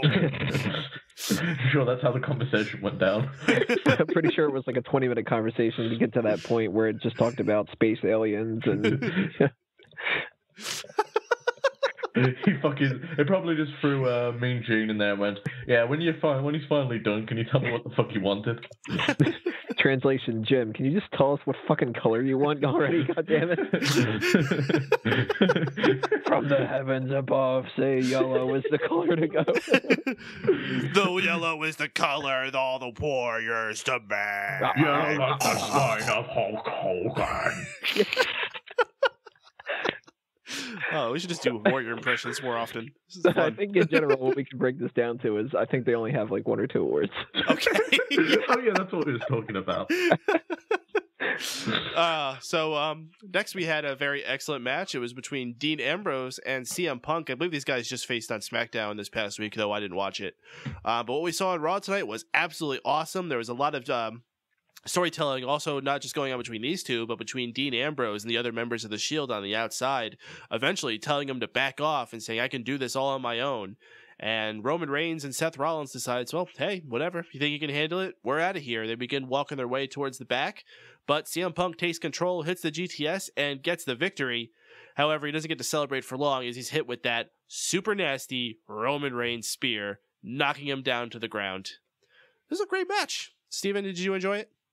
Fucking hell, that spear is awesome. I enjoy anything with Roman Reigns spearing. He should have been there for every time there was a bad Slammy speech. Just to fucking knock someone off the stage. It would have been awesome. But getting back on track, I love the little transition they had between Dean Ambrose's weird face buster to the GTS. That was really fun. And the direction they're going with the Shield is obvious. They plan on splitting them up. The question is, do they all go their own separate ways? Do 2 of them go one way and 1 go the other? I'm really, and does it happen at TLC, or do they play it out longer? There's a whole bunch of different questions, and I'm looking forward to it. Shaun, how you feel about the Shield? I like the Shield overall, but I don't like Dean Ambrose, if you get my drift. Dean Ambrose is the one that sticks out like a sore thumb to me. But yeah, I enjoyed the match. The match was really good. So do you think will be the breakout star of it? Non-biased, Roman Reigns. Biased, Seth Rollins. You really like Rollins? Huh? I'm a huge Rollins fan. Ever since I seen him on debut on NXT, man. So I think it's kind of easy to see the paths for Reigns and Ambrose where this goes. I think Ambrose is going to remain in that mid-card title spot, and he's just going to be a typical heel that you have there. He's going to play this maniacal villain type guy, almost like a James Bond or a Batman villain type character.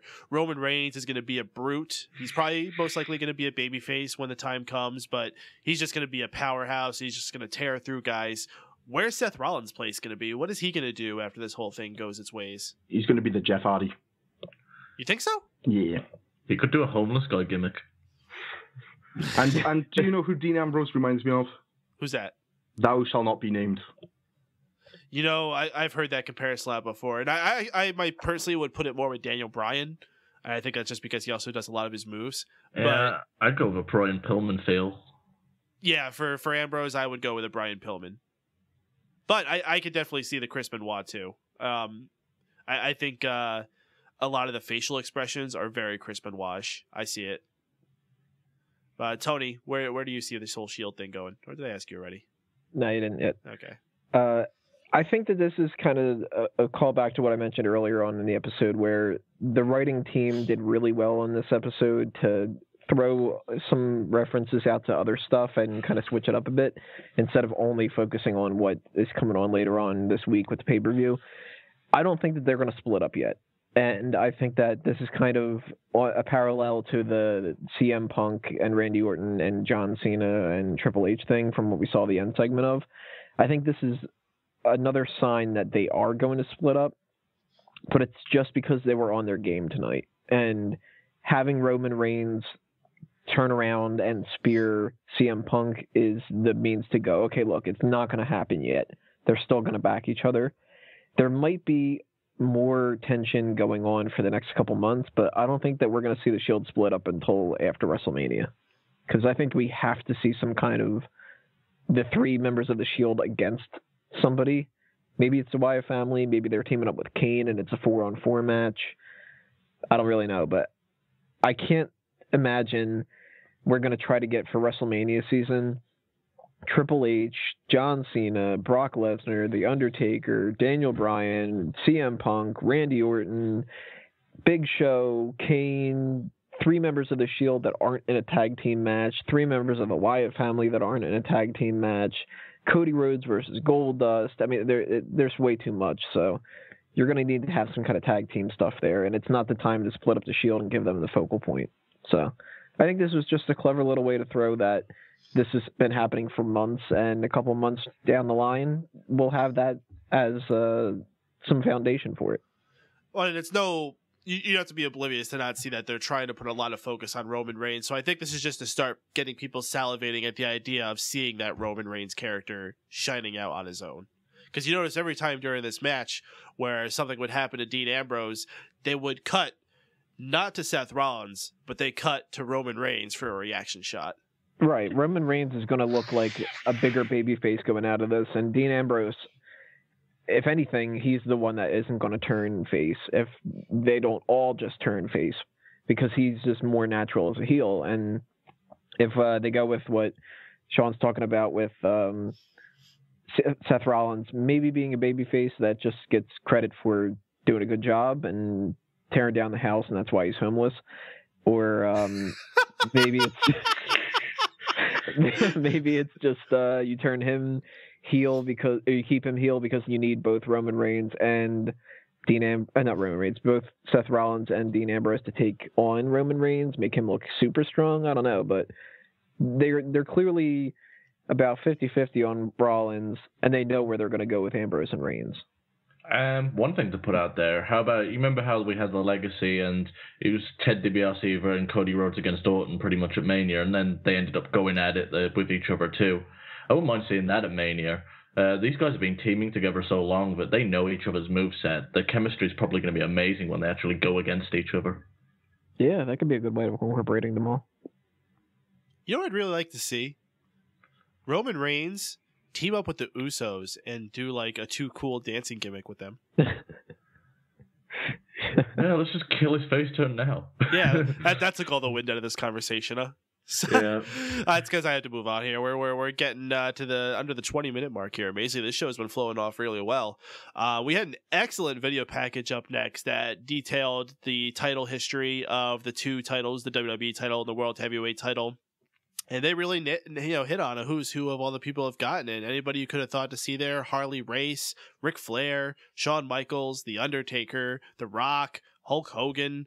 They were all touched upon throughout this. They had some really cool footage throughout all these. Some stuff I honestly don't think I've ever even seen before. It was an excellent segment. Once again, another one of those things that they put in there that really has me buying in to this unification match we have at Sunday's TLC pay-per-view. Hey, you guys dig that? I didn't see the video package. What? No. Tony, you see it? Yeah, I love video packages like this. I mean, I'm one of those people that like goes out of their way to download the production themes that they use, whether it's the ones that they use for WrestleMania, like Revelations, or I remember this one that they used for a Rey Mysterio thing of all, which I'm not a big fan of Rey Mysterio, but it was this nice song called Boo Ray, I think version A. And that stuff always is cool for me. So whenever they show a really good video package, I pay a lot of attention to it. And I thought this was awesome. I mean, this was a great way of showing that there's a lot of prestige to both the titles, even if Del Rio did hold both of them. And, that made me much more excited for the pay-per-view. And then, of course, they killed it with the last segment. So, yeah. Boo Ray, is that what you said? Boo-ray A, I think. Booraye. I would sing it, but I have a horrible singing voice. Boo words. Boo Kofi. Boo Miz. That's been the running theme tonight. But yeah, that was cool. Next, we had another award. It was Mick Foley coming out to present what I think is absolutely laughable to be having in 2013, the hardcore moment of the year. Yes. And as if that alone wasn't laughable enough, the thing that won it was CM Punk for the Hell in the Cell, where he was on top of the cage hitting Paul Heyman with a kendo stick, which was not hardcore at all. This was terrible. Honestly, I think this is the award that offended me the most of who it went to. Mm-hmm. That's probably the worst blow off to a feud that we've fucking had all year round. After they did such a build for it, so yeah, it wasn't remotely hardcore, and to be quite honest, nothing on that fucking list was. Well, I would have went with the Cena Ryback from Extreme Rules. I thought that was awesome. Yeah, was there. You were there? No, I said it was there. It's just meh. The only reason why I wanted CM Punk to win it is so I could see another Roman Reigns spear. Which unfortunately did not happen. He did come out clutching his midriff, but yeah, no more Roman Reigns spears. In fact, it was another one of those really short speeches. He came out, he accepted it, and then he said goodnight. Nothing special. So completely a waste of time for that award. Speaking of waste of time, we had Eric Rowan and Luke Harper coming out next. They came out for a match with the Usos, and honestly, wasn't a waste of time. This actually was a pretty fun matchup. Even Harper and Rowan held their own for a little bit. Harper especially, I think, did a lot of cool things, and he was the one who, in the end, got the pin. And so yeah, good for the Wyatts. They're finally getting another win on TV, because for a while there, it seemed like they were losing interest. But I guess with this whole thing they're doing with Daniel Bryan, they're deciding to keep giving him a little bit of shine. Steven, how you feeling, though? I know you're a big hater on Harper and Rowan. I hate watching them in the ring, and before we watched this match, I said, this is probably going to be the low point of my night. Turns out it fucking wasn't. They actually had a good match. And I think the reason these guys have been so horrible to watch is maybe not so much them, but the road agent or who has ever putting together the matches with these guys backstage. This is one of the few times I've actually seen another team get some offense equal or just pretty much on par with the Wyatt family, and it made for a really fun backwards and forwards match. So I think they should look at this and use it as a blueprint for booking these guys in the future, because it was a really good match to get Eric and the Wyatt family generally over as badasses without them stinking up the joint. I'll tell you, I know you've also been a major doubter of the Wyatt family and their recent things. So how do you feel about throughout this match? I mean, the Usos, they're always able to bring something exciting out there, and certainly they were the major reason why this match was fun. But Harper and Rowan, I don't think they should be completely discredited either. How are you seeing it, though? They still haven't won me over, but I thought that this was pretty decent. One thing I did think was kind of weird, though, and I don't know if they've done this before and I just never paid attention, but when how Eric Rowan comes out with that mask on, Luke Harper removed it, which was a little bit kind of odd, and then Eric Rowan kind of acted like, oh, you removed it, so now I'm angry at my opponent and all that, and it just felt really weird to me. It seemed like that if that was something that they did before, that they haven't realized that it's awkward yet, and if it isn't something that they did before, they should never do it again. Well, I think they specialize in doing awkward. I mean, let's not forget there was that time where Eric Rowan himself removed the sheet mask, and they had that big close-in. That wasn't a lot of fun, but yeah. There was also a point in this matchup where Luke Harper was going for a pin, and he just stopped in the middle of the pin and stood straight up and stared at the Usos' corners, or just their one corner. There's just these little awkward moments that they have there. Now, I don't know why I sound like Christopher Walken. Now, can we address the wedgie in the room? I have no idea what you're on about. This is freaking absurd. Can we get Eric Rowan a new outfit? Or, as my friend Chris has said, can we at least put a piece of cardboard down into his buttocks while he's wrestling? Because I am tired of seeing that wedgie. And on my fancy-ass 60-inch HD television, there's a whole lot of wedgie to see there. You know what? You and fucking Paul are watching the wrong things when it comes to WWE programming. You're watching the right thing with Summer Rae and the wrong thing with Eric Rowan. Yeah, just because it's okay to look there on Summer Rae doesn't mean it's okay to look there on Eric Rowan. It's impossible to miss it. And he's got this... I mean, this outfit is stupid anyway. Why is he dressed like a janitor? What is it supposed to be? What is it? What? Like, I get Luke Harper's thing. He's this dirty guy with his nasty ass wife beater and torn jeans. Like, what's Eric Rowan's deal? He's ginger. So let's move into the final award we had presented on the television show this evening, which was Match of the Year, presented by the best there is, best there was, best there ever will be, Bret the Hitman Hart. And man, you know what? I take it back. That last one was not the one that offended me the most. This one is the one that offended me the most. Match of the Year was awarded to John Cena versus The Rock from WrestleMania 29. Yeah. John Cena comes out. He accepts the award on behalf of both of them because, of course, once again, The Rock could not be there. gives a very, very short speech once again. I think this is the one that surprised me more than any other short speeches. And then that's it. And what did he say? Something at the end? He's like, yeah, well, I was very proud of this moment, and apparently some of you voted for it too. Or something along those lines. I don't know. I zone out when Cena talks. Yeah, I don't know. Tony, was this match of the year? No. Maybe it was match of the year in terms of importance of what WWE thought that it was and in terms of what they marketed it as. But I would even argue that Daniel Bryan versus John Cena was a much more important match.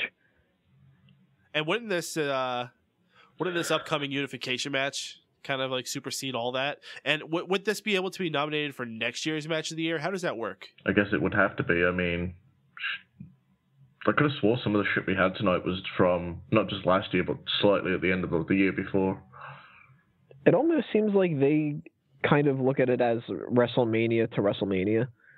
But then, obviously, they can't count TLC, so maybe, I don't know. I mean, that kind of depends on whether or not they think of other things that they want to push instead. It's whatever the fuck they want to do. Yeah, I think at that point, when you get to December, stuff that happened last December is too far gone in wrestling fans' minds. Right. That's the way that we have the Shield being given the Rookies of the Year award, even though they debuted at Survivor Series last year. A lot of talk we got in there about that. So we had our final matchup of the evening. Tamina versus Natalya. Very short. Natalya wins with a sharpshooter. No one gives a shit, right? Match of the night. There was a Divas match? Yeah, thank goodness. It was at the end of the night and it was short. It was the main event, I guess you could say, but I wouldn't. It was there. It existed. All right, guys, we're going to do rapid fire. I'm going to announce all the other winners that they had in the WWE.com. And if you got anything to say, you say it after I say the winner, all right? So, What a Maneuver Award went to the Spear by Roman Reigns. Agree. Ooh. Agree. Faction of the Year, The Shield. Agree. Ooh. The You Still Got It, which represents the best superstar return, Goldust. Agree. Ooh. Yep. Couple of the Year, Daniel Bryan and Brie Bella. Boo. Don't give a shit. I would Yeah. have went with Fandango and Summer Rae. Yeah, I would. Yeah, they're more entertaining. That or Stephanie and Triple H. Mm-hmm. Tag Team of the Year, Cody Rhodes and Goldust. No. It's tough, That's actually. up there. I mean, they've not been like boring at all. They've been some of the most entertaining parts of WWE programming. I would have given it to Daniel Bryan and Kane. They weren't even nominated. They're not a tag team anymore. But they Rollins were and- this year. Rollins and Reigns to me. Yeah, I think I would go with the Shield, too. They had a really impressive year. It's between them, the Usos, or Cody Rhodes, and just. I guess because they already won Faction of the Year, they shouldn't win Tag Team of the Year, too, but... Okay, I I've got no issue with them getting it. Cody and Goldust, I think it's okay. Feat of Strength of the Year, Mark Henry pulling 2 trucks with his bare hands. No. Fucking the Cesaro swing on everything big. On Kali. Sure, on whoever he's done it to. I know he's done it to a few big people. I'm okay with Henry. I'm okay with Henry, too. Fuck Yeah, you. I mean, All right, the Say What quote of the year goes to Dusty Rhodes for one stipulation. I'm in my boy's corner, and I'll be your huckleberry all night long. What? Yeah. That's hard to argue with. What was The other the nominees was the Paul Kano Eruption, Rise Above This by Damien Sandow, and the one that I thought should have won by Brock Lesnar. No. Paul, say something stupid. That was by far the best. That was funny because he just caught everyone so fucking off guard. Best dance moves, Mizco Inferno. No, I'm kidding. It was the Funkadactyls. The Fandangos were robbed. Yeah. They were indeed. And they were nominated separately, which I thought was weird. If you're going to put the Funkadactyls together, why not put Fandango and Summer Rae together? Yeah. Whatever. Favorite web show, JBL and Cole show. Agree. Yeah. Yep. I like This is Inbox. not even a contest, I think. Best crowd of the year, the Raw after WrestleMania 29, East Rutherford, New Jersey. Agree. Very hard to argue. It's a shame that WrestleMania didn't even get nominated. It's a shame Sioux City, Iowa didn't get nominated. And imagine if the New Age Outlaws had done their speech in Iowa, how shit they would have been. Catchphrase of the year, yes, yes, yes. Yeah. Can't argue with that. Breakout star of the year, The Shield. Yeah. I don't know. I mean, the nominees were Wyatt family, absolutely not. Biggie Langston, maybe. Fandango, not really. So I guess I would go with the Shield out of those. What they've made us pick from, yeah, the Shield. But who else is there? Curtis Axel? Shit, I say Daniel Bryan's finally had his big breakout. He's been floating around for a long time. His world title reigns in the past haven't fucking counted. Yeah, okay. I guess we could go with something like that. I guess this depends on how you're looking at breakout. But this is awesome. Moment of the year was when Big Show knocked out Triple H. No. Yeah. No. Daniel Bryan's knee. Daniel Bryan, well, that wasn't even nominated. Daniel Bryan wins the championship at Night of Champions. But I would go with the Dolph Ziggler cashing in Money in the Bank. That was fantastic. Trending now, hashtag of the year, hashtag Believe in the Shield. I don't know why that is an award. That was a thing? Does anyone give a fuck? Right. They didn't even pick any of the ones that were, like, funny. Fandango Revolution. Or hashtag Team Boo Kofi. Beard of the year, Daniel Bryan. No Poor big Wade surprise. Barrett. Poor Wade Barrett wasn't even on the show tonight. No bad news Barrett tonight at all. Oh, they already dropped that, motherfuckers. I think it's just because it was the Slammys and he just didn't have time for it. I think we'll see him back next week. Supposedly he was on the web show award section. Oh. Well, good for him then. So, got about 3 minutes here. So why don't we go ahead and get started in our high point, low point. Some stuff might get cut off. It'll be available in the archive versions of the show. So we apologize if you lose a little bit of the show here. If you're listening live, be sure to find us at our other avenues, which I'll shout out before we finish here. But while we get started, Tony Mango, what did you think overall about tonight's Raw, and what was your high point and your low point? Great Raw, very entertaining. Not many low points. Miz being the heel instead of Kofi being the heel. Seth Rollins getting his hair done by Brodus the Barber Beefcake and the Bella Twins. Those are all low points.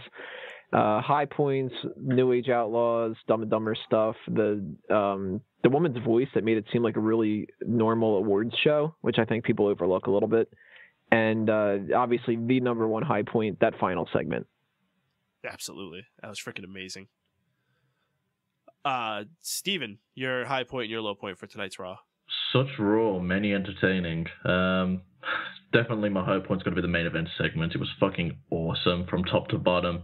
Well, after Triple H finished talking, I should say. As far as my low point, Jerry Lawler and Booker T. They were fucking abysmal on the show. Jerry's attempt at comedy was bad, and Booker T looked like a ghetto-ass librarian, so...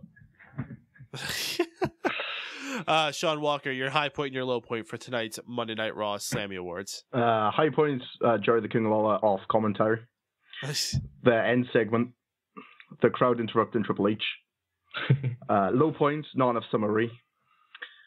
The Diva of the Year just blew my mind. That was it for my low points. To read off some of the ones that we got here into the chat room, we got Corey Krause saying the high point was the final segment, low point, the Bella Twins. Awesome Piano Man saying his high point was also the last segment, low point, AJ being snubbed twice on TV. I assume he means for the Slammy Awards, of course. For me, my high point is going to make it unanimous going with that final segment. That was just absolutely freaking amazing. Felt good to be a wrestling fan again. I think we've said that a number of times throughout this. One of the few times we've gotten genuinely excited for something in this year of 2013. Thank goodness they finally pulled it out at the end. Otherwise, this could have been a miserable year. And of course, we still have to see what happens at the pay-per-view. So we don't know. As far as my low point, I'm going to go with who they gave the match of the year to John Cena and The Rock. That's just absolutely abysmal. That match was not enjoyable at all. I was there in the crowd at WrestleMania. Nobody was into this match. People were sitting on their hands throughout this entire thing. The only thing they were excited for that night was CM Punk and The Undertaker. So if you were going to give it to a match from WrestleMania, you had to give it to that. There's no reason John Cena and The Rock, twice in a lifetime, should have gotten this award other than just to give one more accolade to John Cena. Or I guess as some people are saying, promoting thrice in a lifetime. Let's just hope that's not the case.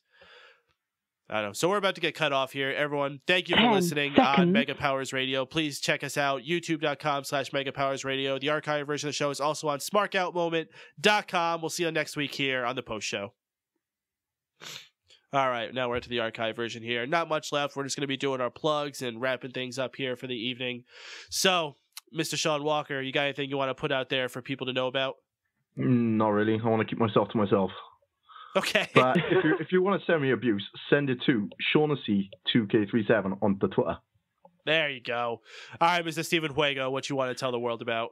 Every Tuesday, well, not formally 8 p.m. Eastern Standard Time, but we're going to experiment this upcoming week at 10 p.m. just to see if it works out for everyone a part of the show.